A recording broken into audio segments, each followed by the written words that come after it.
नमस्कार, स्वागत है आपका हमारे चैनल पर। और कांग्रेस में परिवारवाद की वजह से जिस तरीके से कांग्रेस के युवा नेता कांग्रेस का एक के बाद एक साथ छोड़ रहे हैं, पहले ज्योतिरादित्य सिंधिया और अब सचिन पायलट, क्या अब ऐसा लगता है कि कांग्रेस का खात्मा नजदीकी है? तो जिस तरीके से अभी संजय निरुपम ने कुछ दिन पहले बयान दिया था, उन्होंने कहा था कि पार्टी को अगर इसी तरीके से एक एक करके सभी लोग छोड़ देंगे तो पार्टी में बचेगा कौन।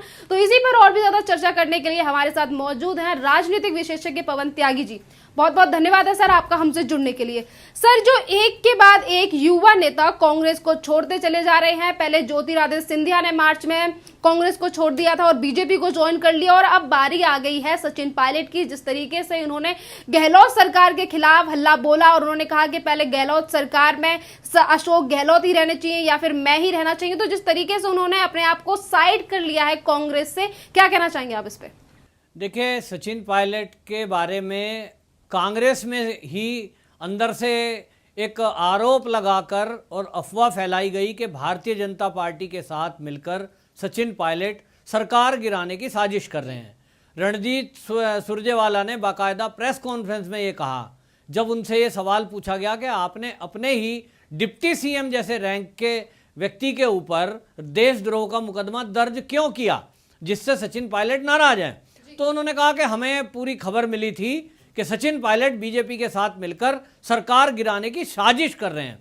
अब आप समझिए कि इस तरह के आरोप लगाकर जब उन्हीं के एक युवा नेता के खिलाफ वो एफआईआर कराई जाएगी, जिसको लेकर के अंदर काफ़ी आक्रोश था सचिन पायलट के अंदर, और उन्होंने भी एक पत्रकार वार्ता में जवाब देते हुए कहा कि मेरी जो नाराज़गी है वो केवल इस बात को लेकर के है कि मेरे डिप्टी सीएम रहने के बावजूद भी मेरी कोई ऑर्डर नहीं माना जा रहा है मेरा, और कोई फाइल मेरे ऑफिस में नहीं लाई जा रही है, सारे फैसले अशोक गहलोत कर रहे हैं। जबकि जिस समय चुनाव लड़ा गया था वो सारी मेहनत मैंने पार्टी को आगे ले जाने के लिए की थी।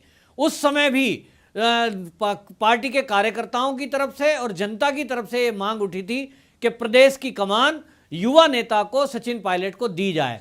लेकिन उन्होंने कहा कि उस समय राहुल गांधी के कहने पर मैं डिप्टी सीएम पद पर मान गया था और मैं उसी पर संतुष्ट रहना चाहता था, लेकिन पार्टी के अंदर किसी ने मेरी बात नहीं सुनी, और यहां तक कि अधिकारियों को ये तक ऑर्डर कर दिए गए अशोक गहलोत की तरफ से कि आपको जो भी डिसीजन लेने हैं, कोई भी फाइल लानी है महत्वपूर्ण, वो मुझसे आप साइन कराएंगे। और सचिन पायलट यदि कोई निर्णय करते हैं, कोई ट्रांसफर करते हैं, कोई पोस्टिंग करते हैं, उनकी बात नहीं माननी। कहते मैं इस बात से खफा था। और उन्होंने कहा कि जब से राहुल गांधी ने अध्यक्ष पद से इस्तीफा दिया है, तब से जो उनकी क्लोज फ्रेंड वाले लिस्ट में थे ज्योतिरादित्य सिंधिया या मैं, तो दोनों को हम लोगों को इग्नोर किया जाने लगा, और मुझे राजस्थान में मेरी कोई भी बात सुनी नहीं गई।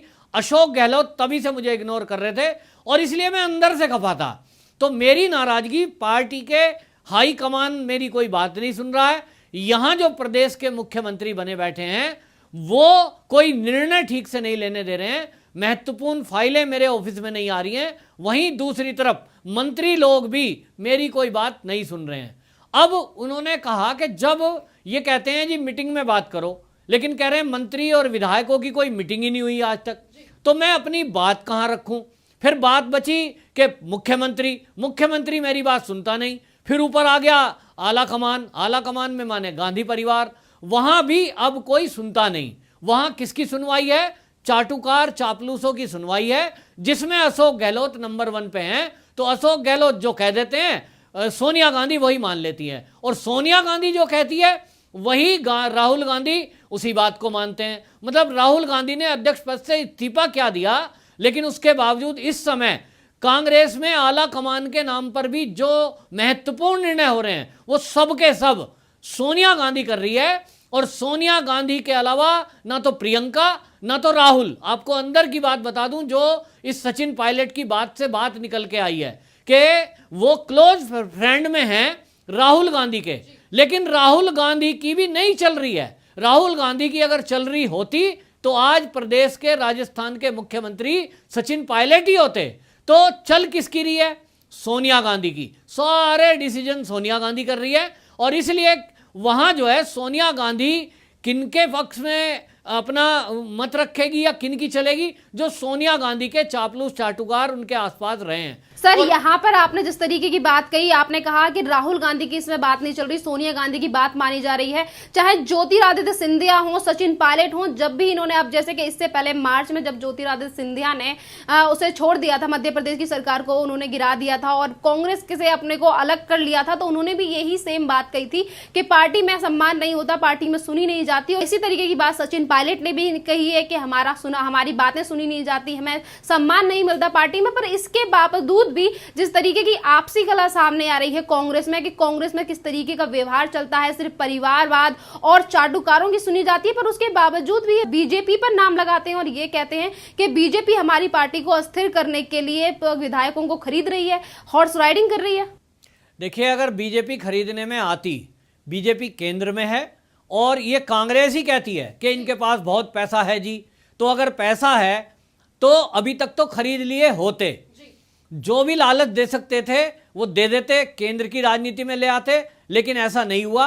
बीजेपी ने खरीदने की कोई बात अभी तक हुई नहीं है। बीजेपी ने क्यों कोशिश की है? तो इनकी आपस की अंदर की लड़ाई है, और ये आज की लड़ाई नहीं है। ये जब से सीट संभालने की, सीएम की बात आई थी, तब हमने देखा कि दोनों धड़ों में ये एक गुट अलग से सचिन पायलट के साथ है, दूसरा अशोक गहलोत का दल है, और वो दोनों आपस में लड़ रहे थे, क्योंकि भाजपा का तो रोल ही नहीं है, क्योंकि कांग्रेस पूरे बहुमत में है। अब वो अंदरूनी कलह है, और उसकी एक वजह सचिन पायलट ने जो खोली है, एक तो उसने खोला कि राहुल गांधी के जो इर्द गिर्द रहे, क्लोज में जो रहे, अब उनकी कोई सुनवाई नहीं हो रही। नंबर 2, उन्होंने एक गंभीर आरोप लगाया कि इस समय सोनिया गांधी ऐसा लग रहा है कि केवल पैसों पे ध्यान दे रही है, जो उनको पैसे कमा के दे रहा है उन्हीं को वो आगे बढ़ा रही है। तो उन्होंने आरोप लगाया है सचिन पायलट ने कि मैंने जब सत्ता में हम नहीं आए थे और चुनाव में एक जनता से वादा किया था कि जो हमने वसुंधरा राजे सिंधिया के खिलाफ कैंपेनिंग की थी, और हमने आरोप लगाया था कि अवैध खनन के पट्टे दिए जा रहे हैं इस सरकार में, हम जब सरकार में आएंगे तो इन पट्टों को कैंसिल करेंगे। कहते हैं हमने ये, सरकार ने वादा किया था, चुनावी वादा था, हम जब सत्ता में आ गए तो मैंने अशोक गहलोत को कहा कि क्योंकि हमने वादा किया है, और जो वसुंधरा राजे सिंधिया ने अवैध पट्टे डाल रखे थे अवैध खनन के, उनको रद्द किया जाए। लेकिन उन्होंने कहा कि इस पर अशोक गहलोत ने कोई कार्रवाई नहीं की। इसका मतलब वो इशारा कर रहे हैं कि जो भ्रष्टाचार बीजेपी के शासन में पहले चल रहा था, जिसका आरोप लगाकर ये सत्ता में आए हैं, इन्होंने सत्ता प्राप्त की है, वो नकली थे, या तो क्या आप आरोप गलत लगा रहे थे? कोई ऐसा भ्रष्टाचार भाजपा की पुरानी सरकार में, पिछली सरकार में था ही नहीं। इससे सिद्ध होता है, और अगर वो था कहीं तो वो पट्टे कौन से थे जो उनसे आपने चुनावी सभाओं में बोला है खुलेआम? तो इनकी किरकिरी खुद की हो रही थी कि ये हर चुनावी सभा में बोले थे कि ये जो वसुंधरा राजे सिंधिया है ये भ्रष्टाचार कर रही हैं, अवैध खनन हो रहा है, सत्ता में आएंगे तो पट्टे कैंसिल कर देंगे।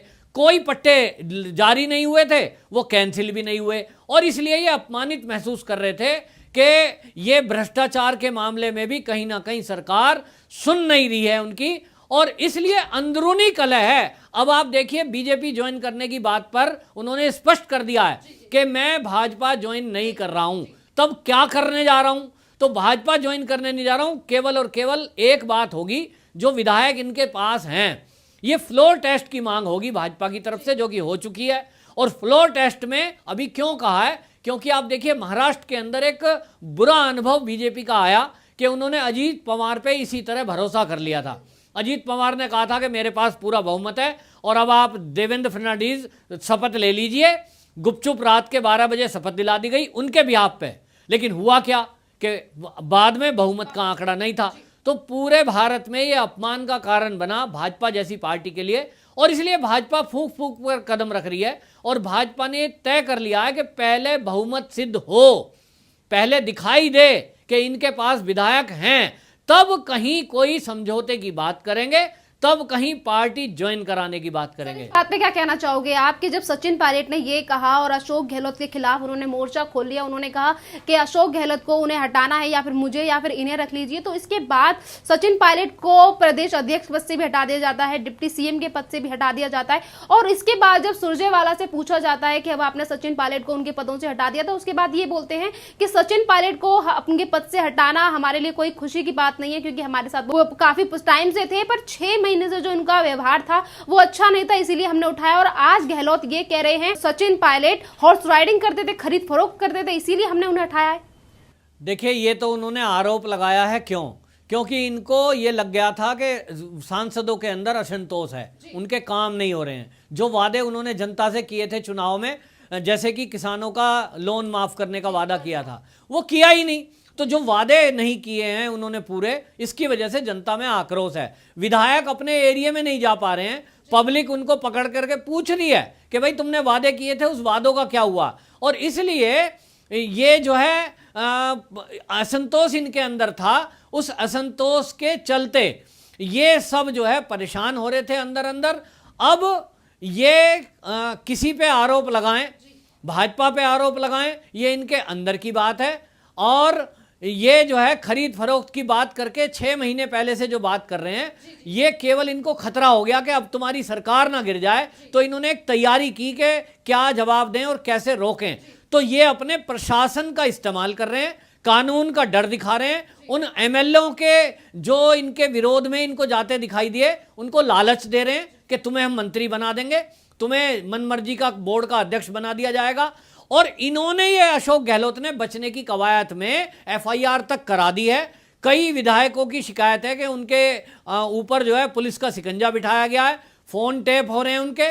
तो ये प्रशासन का इस्तेमाल कर रहे हैं सत्ता में होने के कारण अशोक गहलोत, और ये झूठ बोल रहे हैं कि ये बीजेपी के साथ मिलकर के कुछ कर रहे थे। ये इनकी अंदर की बात थी, आक्रोश था इनके विधायकों का इनके प्रति, क्योंकि इनकी जो वर्किंग है वो ऐसी है कि ये अपने विधायकों की और अपने मंत्रियों की नहीं सुन रहे थे। तो इसका इन्होंने केवल दबाने का एक जरिया सोचा है कि पुलिस और कानून का भय दिखाकर ये जो बागी विधायक हो रहे हैं उनको किसी तरह से डरा धमकाकर अपने पक्ष में कर सकें। ऐसा ये सचिन पायलट के खिलाफ भी देशद्रोह जैसी गंभीर धारा में केस दर्ज करके ये कोशिश कर रहे हैं कि उसको डरा लें, लेकिन उन्होंने घोषणा कर दी है और अब सबको बता भी दिया है। तो ऐसे में अब सवाल कांग्रेस से ही पूछे जा रहे हैं कि ये आप ही के डिप्टी सीएम थे, अगर आप हाईकमान से इतनी बात चल रही है और सुनने और करने की मीटिंग करके बैठ के सुलझाने की बात कर रहे हो, तो पहले एफआईआर क्यों की, पहले इनसे बात कर लेते।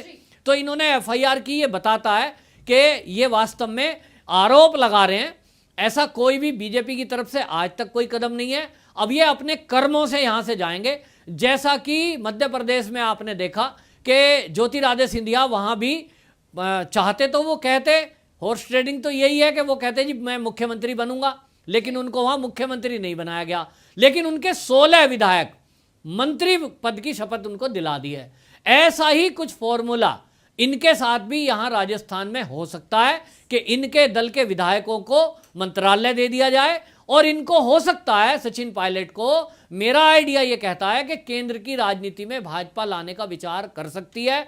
और इसीलिए मुख्यमंत्री तो भाजपा अपना ही राजस्थान में बनाना चाहेगी। अब ये बात तो तब डिसाइड होंगी जब सचिन पायलट ये कहेंगे कि उन्हें बीजेपी ज्वाइन करनी है। वैसा फिलहाल वो मॉर्निंग में ही आज उनका जो बयान था उन्होंने वो कह चुके हैं कि वो अभी फिलहाल उन्होंने फ्यूचर को लेकर कोई प्लानिंग नहीं की है और वो अभी भाजपा ज्वाइन नहीं कर रहे हैं। बहुत बहुत धन्यवाद सर आपका हमसे जुड़ने के लिए।